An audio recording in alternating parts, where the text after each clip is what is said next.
What's good, YouTube? Welcome back to another video of Why and Short AJ. Today we're gonna be reacting to this one right here, Chris Chan's Horrifying History. He should be in prison right now. I ain't gonna lie to you. He a fucked up individual, but we gonna get right into the video. Alright. We don't have What I had this drop like last week, but I forgot. Chris Chan is I just didn't even want to record no more. often called the most documented person on the internet. From an extensive wiki to thousands of YouTube videos, millions of onlookers who have jumped on to observe the story, it's hard to name someone more synonymous with modern internet culture. And even with Chris being a subject of forum talk for more than a decade at this point, it seems like people are hardly losing interest. So today, we'll try to cover the entire story of everyone's favorite or least favorite internet celebrity.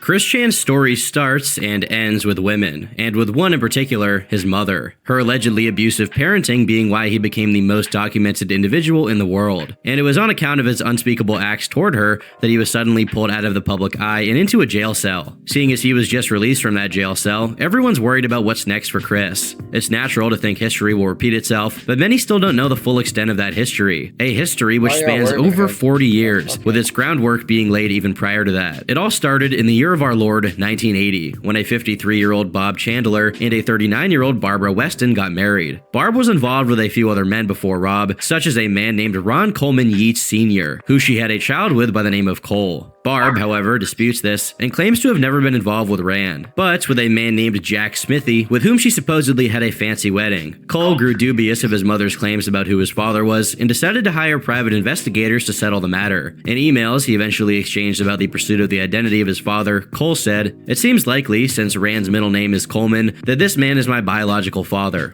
However, Barbara never spoke of this marriage. I would never have known about it had I not made a special trip to Richmond to get copies of all of her marriage certificates. Can you imagine having an essential part of your personal family history shrouded in mystery for 44 years because the one person who could clear the air insists on lying to you? Barbara hung up the phone in my face when I asked her about these revelations. Needless to say, I really don't give a fuck about Barbara or about her fucking lies. In 1966, when Cole was 3 years old, Barbara began a relationship with a man named Jerry Harmon Jr., who would become Cole's stepfather. Another finding of Cole's investigations was that Barb never actually married Jerry despite her claims of having done so. A trend of dishonesty was forming. In an email about the domestic situation during this time, Cole said, "Barbara is mistaken about the bunch of good years we supposedly had together. I grew up in an abusive household with Barbara and my former stepfather Jerry, where physical and mental punishments ran the gamut, from bare beatings to cold showers to bizarre scenarios acted out with glee by two deeply neurotic adults. The treatment I received in Richmond, Virginia was another matter altogether. To raise a child in such conditions is inexcusable. Even at a very young age, I knew they would abandon me. They were both irresponsible and incompetent parents who exposed me to traumas that I would rather not remember. As for Barbara professing her love for me, I have not seen any evidence of it in close to 20 years, and that's a very long time. Barbara's definition of love is a hackneyed sentimental term she uses to extract a response.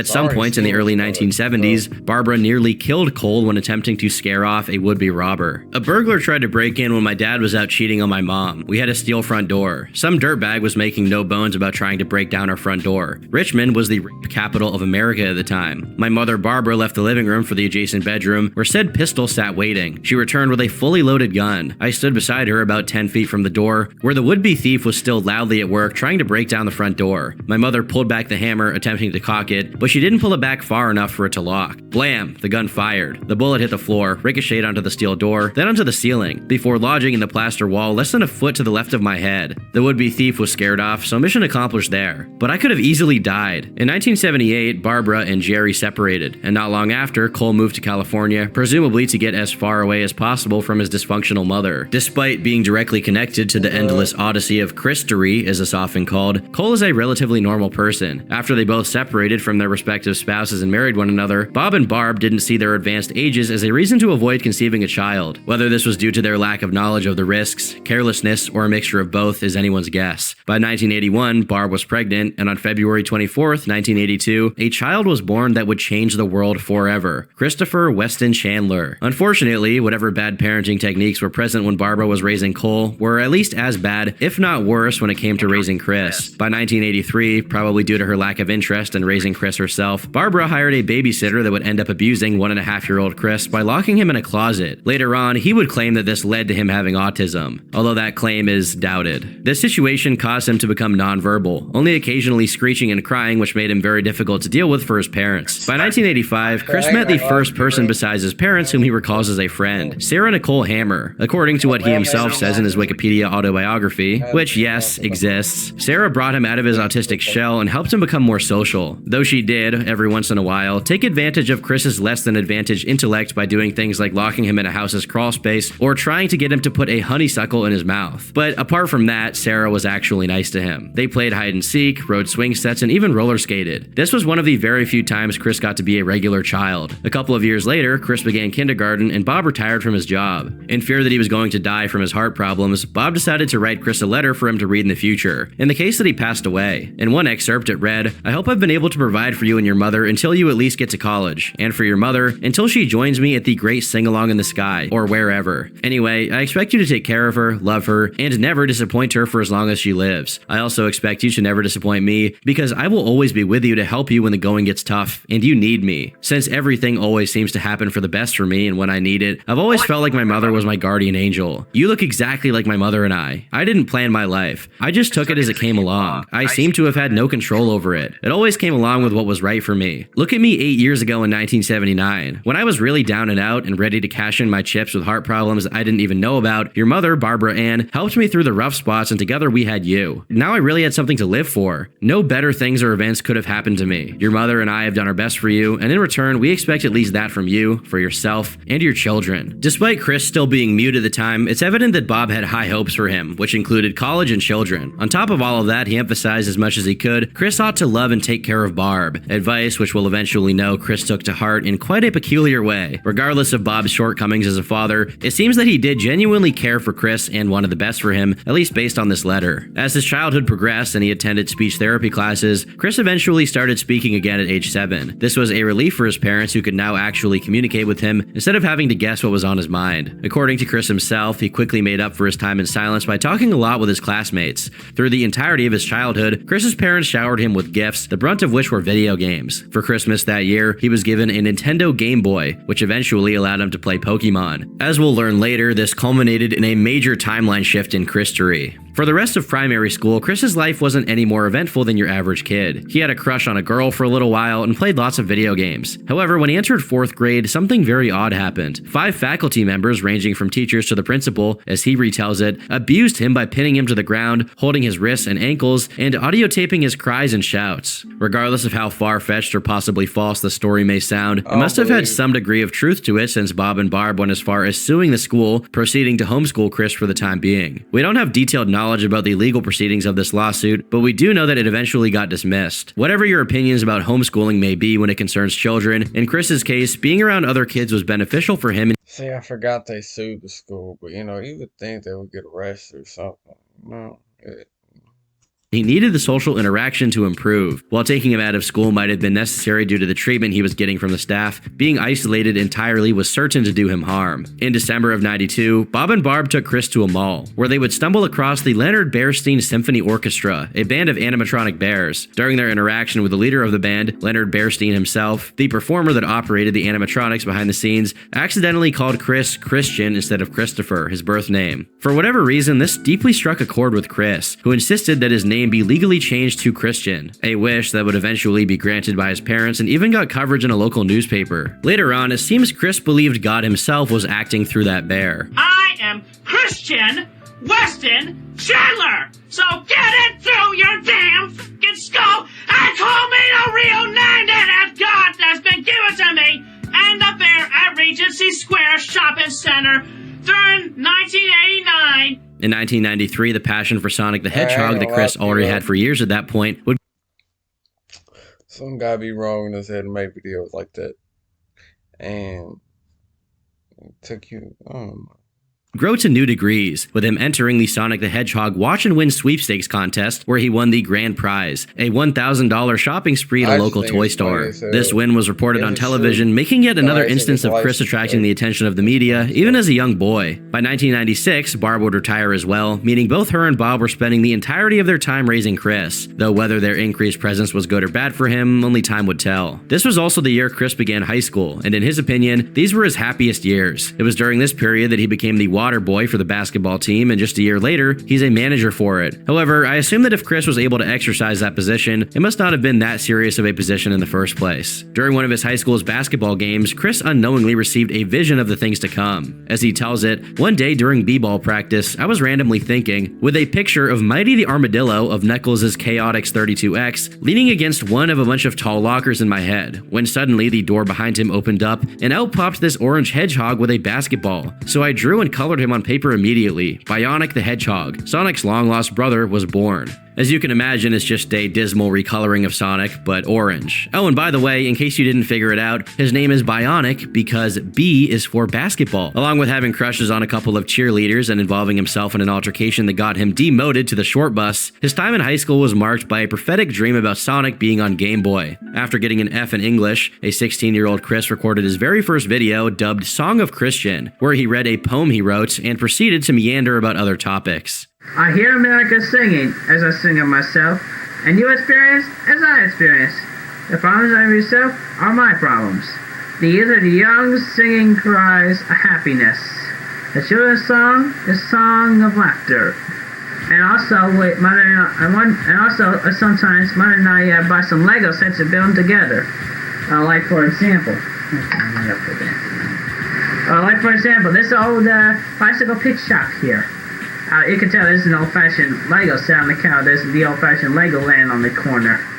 If you're already familiar with Chris Chan in any way, you might be able to notice that he sounds different in this clip, almost like he's a different person. His voice is deeper and his speech is clearer than what he later became known for. To some extent, it's almost as if he was just your regular 90s nerd as opposed to the Lovecraftian entity he eventually came to embody. This is due to the fact that during this time, Chris was regularly interacting with people that weren't his beyond geriatric parents, which resulted in him being a lot more socially capable and normal. But normalcy was on borrowed time in the Chandler household. For starters, Chris discovered how to, as he puts it, mass debate in the ripe old age of 16 years old. After figuring out how to break the parental lock on his TV, he figured it out for himself, whatever that means. In 1998, the Pokemon anime began being broadcasted, and Chris was immediately hooked, becoming a fan of the series. Shortly thereafter, the Pokemon Red and Blue game would hit the shelves in America, and in a way, Christian's fate was sealed at that very moment. During 1999, Chris's obsession with Pokemon would grow more evident, and in April, he created his first website called CWC's PokeSite, which was meant to be a Pokemon content and news aggregator, which, of course, Chris lacks the competence to maintain. It seems the site's code was based mostly on a pre-built template, and, most likely, was made under adult supervision considering one of the entries on the site's guest book seemed to be from one of Chris's teachers. Throughout most of the year, Chris created playing cards for his Pokemon OCs. His ideas weren't always the most creative, such as Drumore and Symbolic, two Pokemon that were basically just sentient drums. One of these Pokemon, Espinolic, a comically stereotypical Hispanic Pokemon, served as the mascot of the Spanish version of the second edition of CWC's PokeSite. The absolutely broken miscarriage of a website that came as a result of Chris trying to make his website from scratch in HTML instead of using a template. In late August, he made Yoshi into a Pokemon, which set a precedent for him taking copyrighted characters from other franchises and making them into Pokemon. In the year 2000, Chris turned 18 and held a birthday party he eventually wrote about, saying, "We hung balloons and streamers and we laid refreshments out on the table.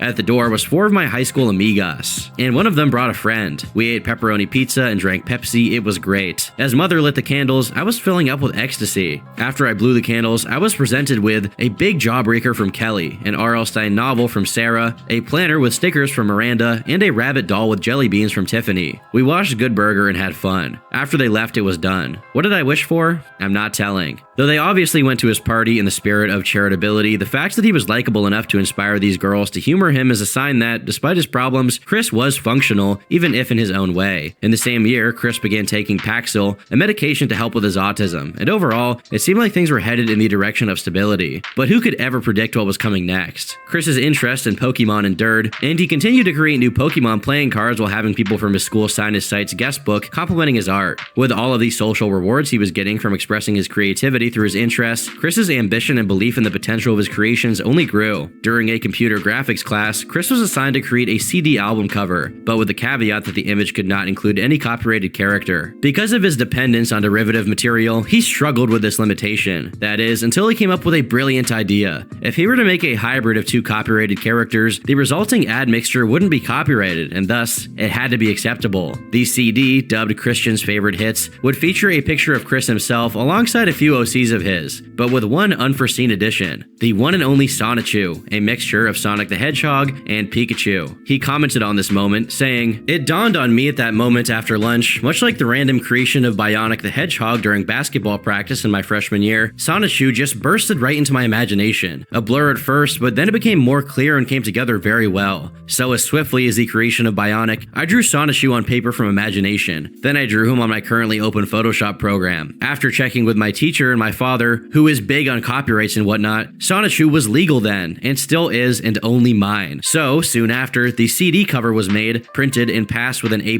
grade. And just like that, things would never, ever be the same. Soon after Sonichu's conceptualization, Chris would immediately start making homemade Sonichu merchandise as if he was a real character. One of the girls that went to his birthday party, Kelly, received a Sonichu sweater Chris had made. Though it's a virtual certainty she had no idea what kind of psychotic horcrux she was dealing with at the time. Chris's creative streak would continue to manifest through another assignment he had to do, wherein he would have to document a week of his high school life, which he would dub A Week with Christian Chandler. The cover art is a picture of him wearing an Ash Ketchum hat with his dog, Patty. Above it is the title scribbled in Chris's incomprehensible handwriting, while underneath is the most menacing drawing of Sonic the Hedgehog ever made. This pattern of randomly drawing Sonic's head continued through the project. As in the first page of this assignment, we have this rendition of Sonic looking like he's been run over by a Japanese bullet train. As for the actual content of Chris's paper, it details a pretty uneventful week, with Chris helping his parents move, sleeping during class, playing Pokemon, and reading R.L. Stein books. While most aspects of his life kept their monotonous rhythm, Sonichu festered in the deepest crevices of Christian's mind, taking on a myriad of different forms such as Dark Sonichu, Surfing Sonichu, and Snowboarding Sonichu. A man for all seasons. By June, Chris graduated from high school, though it was not a good experience for him. In his Wikipedia autobiography, he said, "Graduation for me was a sad one then. I only got recognized for my grades with a star pin, yet they had more fancier awards for more important qualities.